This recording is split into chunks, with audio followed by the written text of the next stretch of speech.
Welcome back. All right, so we're going to talk about the Canucks today. Road trip that didn't quite go according to plan for the team. At the top of the board, I got 4 different logos. I got the modernized stick and rink, which of course is the updated version of the stick and rink logo that I've always liked. I've always thought if you take a stick and rink logo and you put that on the flying skate colors, thusly, I think it would look very nice, but you can't always get what you want. And if you're a Canucks fan, you almost never get what you want, right? Which is a team that wins and makes the playoffs. So this year feels like it's already kind of gone off the rails. And there were changes to the coaching staff that happened over the offseason. I don't know that that's what has caused this. And I've seen a lot of Canuck fans trying to zero in on what's causing the problem. I really think it's the lack of being able to play the full 60. I think there's a lack of focus. I think there's been some lazy passing. But coming back to the logos, you've got the Orca and you've got now what people are referring to as the Abbotsford Canucks logo, which is funny because Vancouver used the Johnny Canuck logo in their branding before Abbotsford had a team. So it's a Vancouver one as well.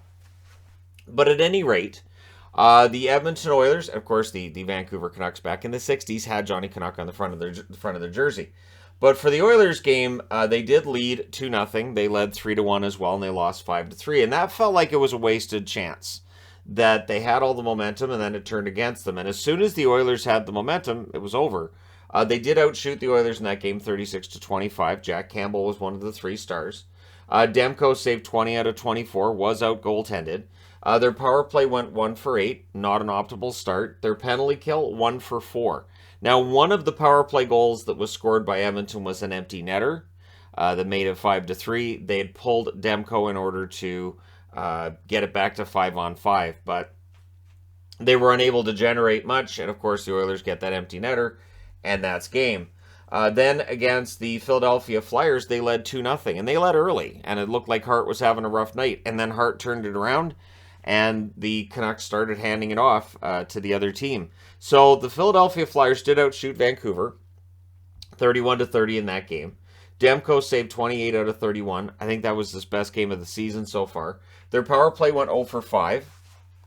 Their penalty kill, 4 for 5. So that was a better game, but again, you're against Philly, and coming off the loss against Edmonton, I'm sure the Canucks would rather have held on and won that game.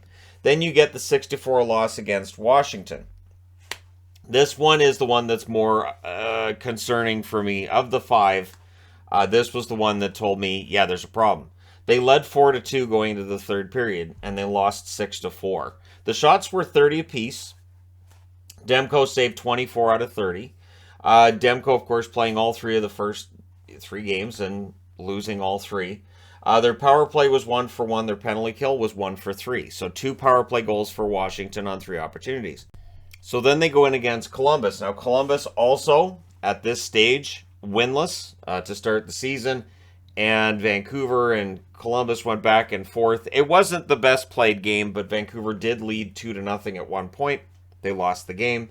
They're outshot by Columbus 35-30, or no, they outshot Columbus 35-33. Apologies. Spencer Martin making his first appearance of the year, saved 29 out of 33. He was okay. Their power play was not. It was 0 for 3. Their penalty kill was perfect on the night. It was 2 for 2, but Columbus's power play is still figuring things out. And then last night, they lose in overtime against Minnesota, who were also winless going into the game. 4-3 in overtime. They led 2-1. They also led 3-2. Minnesota had 37 shots. Vancouver had 26. And this is where things get kind of alarming on some level, in that it feels like Vancouver's play has dropped off as this road trip went along. Demko saved 33 out of 37. Their power play 0 for 2. Their penalty kill 2 for 3. So they did kill more than half their penalties. That's faint praise, right? You should at least be there if you're a team. But when you look at their numbers, and I'll come to the numbers over here first, they're 19th in goals per game with 3, even 3. Their goals against, in the league, they're 28th in goals against, allowing 4.4 per game. They're tied with the Ducks at that goals against mark. They're 25th on the power play at 10.5%. They're 31st on the penalty kill at 58.8%. So I've seen people say, well, the coaching changed a bit. This feels like more than that. This is just lack of focus. And it feels like when other teams would lock the game down, and this is where me watching as many games as I do comes in handy, because I will watch games, at the same time. It'll be like, this team's got that's on lockdown. That team, they're gonna coast, they're gonna win that game. Oh, what's Vancouver doing? Oh, okay, no, this is bad. So when you're watching all that hockey at the same time, you can see how there's a problem when it comes to locking down the game. JT Miller gets attacked plenty because that's what happens. Now, Miller did sign the massive extension, so they're tied to Miller at this point, right? Even if they said, well, maybe we should trade JT Miller. That boat sailed. That's done. So for the Canucks, they're really stuck in kind of a predicament. And I'm not going to talk about all the contract stuff, but it is a predicament they're in. So for Pettersson, 3 goals, 3 assists, 6 points in 5 games on the road trip. I think he played well on the road trip. However, were there miscues? Absolutely. There's been miscues. There's been some bad passing, lazy passing. I think there's been... When you see a team lose leads in 5 straight games, the work ethic clearly is not where you want it to be.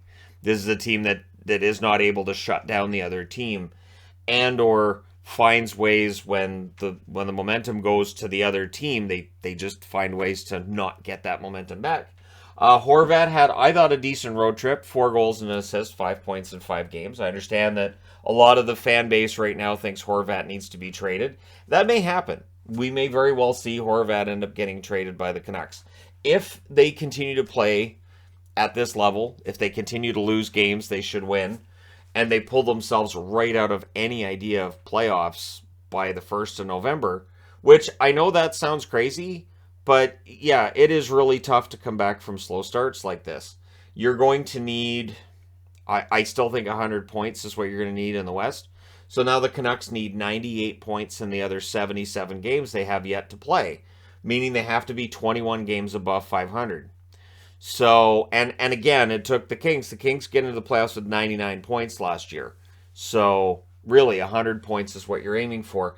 And I don't know that this is a 21 games above 500 kind of team right now. Quinn Hughes, just the 5 assists so far, so he had hoped for more goals. A point per game is excellent for a defenseman. I do hope he gets those goals. Besser just has 4 assists. Besser, you need goals from Besser, and he's getting frustrated. And Besser, I think, is the most likely to get traded of their forwards.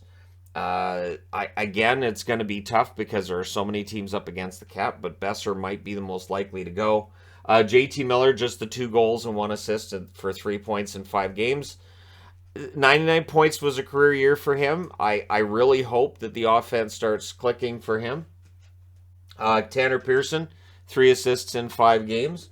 Ekman Larsson, 3 assists in 5 games. Kuzmenko, a goal and an assist in 5 games. He's been good. Kuzmenko still figuring it out. I expect his scoring numbers to get better as the season goes along, but we'll see. Joshua, a goal and an assist in 5 games. Amon, a goal and an assist in 5 games. Joshua and Amon both had their first points last night, and Podkolzin with 2 assists in 5 games. The expectation was this would be a team that had 3 scoring lines going, and it has not been exactly as expected. The 3 goals per game is decent. 19th overall in goals for isn't the end of the world. I think if you continue to score at 3 goals per game, you should win your share of games. They cannot allow 4.5. This is a team that has to figure out the defensive side. And the reason that the expectations were higher coming into this season, because I've seen people saying, well, see, they're the same team. The Canucks, after Bruce Boudreau took over last year, were really quite good. And they only lost 15 games in regulation under Bruce Boudreau. The expectation was the team would maybe not be producing as well, maybe not winning as often, but they should still be able to win enough games to stay in the mix and maybe get themselves a playoff spot. So far this season, it has looked a lot like what we had going on under Travis Green to start last season. I think they started, 6-12-2, something along those lines. And this year, it looks like it could be worse than that, right? 0-3-2 to start the season can be disastrous. And on Saturday, they come home to play against Buffalo. Well, Buffalo's playing some of the best hockey they have, I'll say, in 5 years. I think it was 4 years ago they had that really good start to the season, right? Then Monday, they're at home against Carolina. Carolina's not a gimme either. Thursday, they go to Seattle. Seattle's playing better. They're not winning a lot of games either. They've only got 1 win to start the season, but they're playing better. Then they're at home against Pittsburgh on Friday. Well, that feels like a 7-1 game. we'll see, and not for the Canucks either. But it feels like with what's going on right now that yeah, it's about time Pittsburgh comes in and spanks us, right, guys? It just feels like that's what's coming. Then November 1st, they're at home against New Jersey. On the 3rd, they're at home against Anaheim. And the 5th, they're at home against Nashville. Those are 3 winnable games. But if they can't manage more than 2 wins over the next 4, then they have to win those 3 games just to try to get back to respectability. I will say this road trip wasn't easy to start the season. It was not an easy one. The problem is the Canucks made it tougher on themselves by getting a lead in every single game and finding a way to fritter it away every single game. It may be just a really commonly used phrase to say you got to play a full 60 minutes, but that's what the Canucks have to do. And they have to find a way to win close games. They have to find a way to hold on to leads, maintain that momentum. And I've seen people saying, well, then the core is wrong. Maybe this isn't a team that's very good at shutting other teams down. I just find that odd because they were good at it in the second half of last season. And it felt like that's why Alvin kind of kept things together, anticipating that at least this is a good team I can build around, and it just hasn't worked. So we'll see how things turn out. But yeah, Vancouver doesn't have a tremendous amount of patience. I think part of it is that this is a team that has been pretty bad to mediocre for a long time, and people are just kind of tired. This is part of the reason why I find myself early in the season rooting for Buffalo, because Buffalo has been in that situation for longer than Vancouver, and they desperately need to get into the playoffs, and I kind of hope they do. That being said, on Saturday, I'll kind of be rooting for the Canucks to finally get a win. They need a win. Because I know there's people who say, well, it's early. Right. We do that every year, and every year fans who say it's early, about a month later will be saying, I guess we're rebuilding then, aren't we?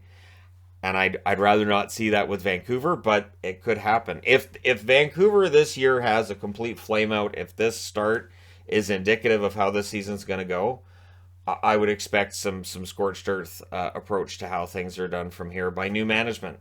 And it's interesting because with Vancouver management, traditionally, GMs haven't made a big pivot and really torn things down. Benning never did. And I think that's part of what Alvin's tied to. He's tied to some bad contracts. He is tied to a team that was kept up against the cap by the Oliver Ekman-Larsson trade, so he didn't have that cap space that he should have had last summer. And so I think that's part of what we're seeing here.